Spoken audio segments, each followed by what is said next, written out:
নমস্কার বন্ধুরা, আজকের আমি আবার চলে এসেছি আমার রান্নাঘরে।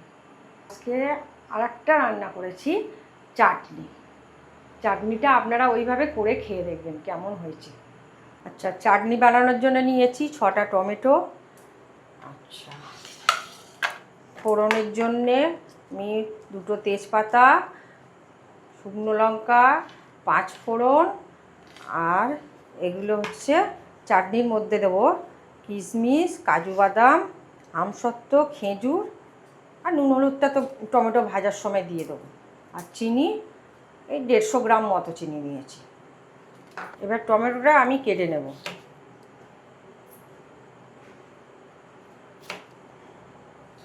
এইভাবে আমি দানাগুলো সব ফেলে দেবো।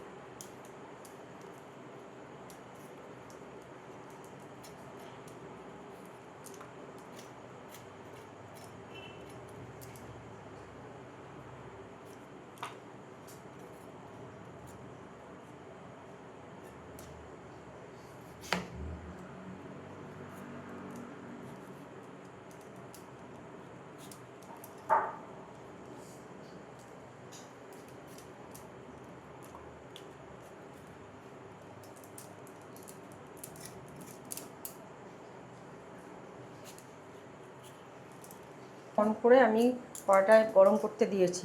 এবার একটু তেল দেব।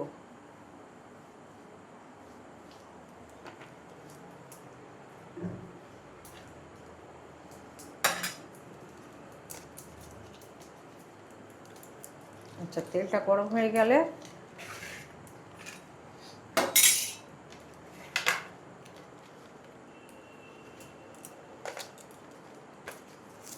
এই যে 2টো তেজপাতা, একটা শুকনো লঙ্কা গোটা, আর একটু 5 ফোড়ন।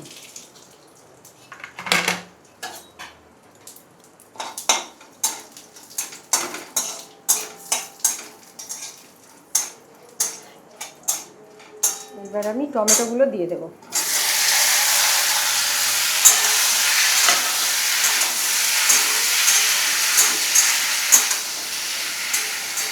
আচ্ছা, টমেটোর মধ্যে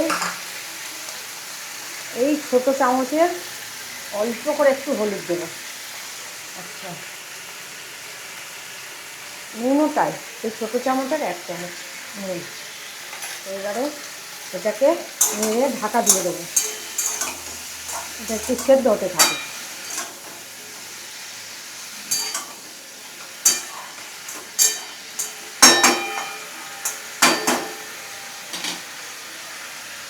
খানিকক্ষণ সেদ্ধ হয়ে যাক, তারপর আমি একে একে সব কিছু দেবো। আচ্ছা, টমেটোটা 5 মিনিট ধরে ঢাকা দিয়ে দিয়ে সেদ্ধ করলাম। এইবারে এর মধ্যে দেব কিশমিশ আর কাজু। আচ্ছা, আমসত্ত্ব, খেজুর। আচ্ছা, দেবো একটু আদা, একটু ওই গেটারে কুড়ে দিয়েছি একটুখানি। আচ্ছা, এটা একটু নেড়ে নেড়ে তারপর চিনি দেবো। একটু নাড়া হয়ে যাক, নেড়ে এটা সেদ্ধ মতো হয়ে যাক।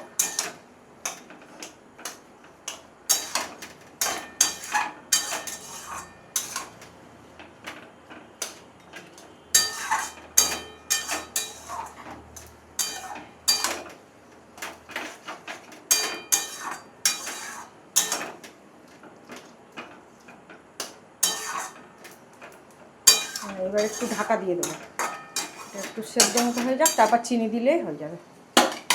এই 150 গ্রাম মতো চিনি নিয়েছি, এই চিনিটা সব দিয়ে দিলাম।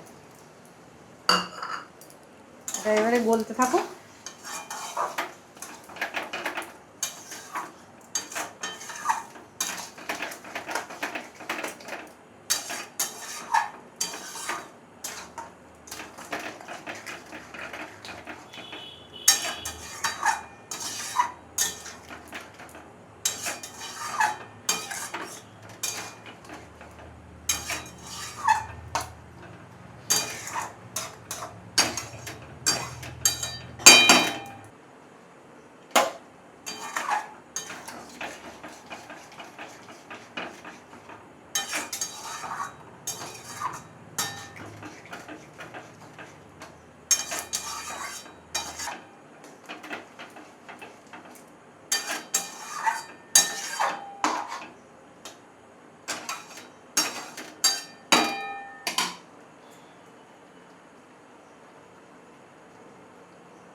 এইভাবে চাটনি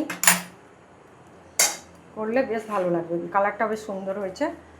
এবারে যদি এইভাবে আপনারা করে খেয়ে দেখেন চাটনি কেমন লাগছে, তাহলে বুঝতে পারবেন এই চাটনিটা খেতে কেমন ভালো হয়েছে কি খারাপ হয়েছে। আপনারা সবাই খেয়ে দেখবেন।